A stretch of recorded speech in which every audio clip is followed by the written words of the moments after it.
Dito ng mantika. Ito ng sibuyas. Lagyan natin bell pepper. Lagyan na natin ang ating rice. Nalagyan ko na rin yung rice ng salt. Ang bango. Sobrang bango gawa ng bell pepper. Isang buong maliit na bell pepper ang nilagay ko dyan. Sibuyas. Naragyan ko na rin yan ng asin.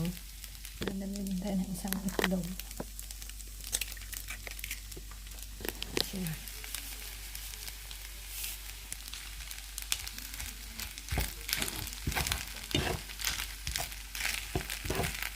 Matabang pa. Lagyan tayo konting asin.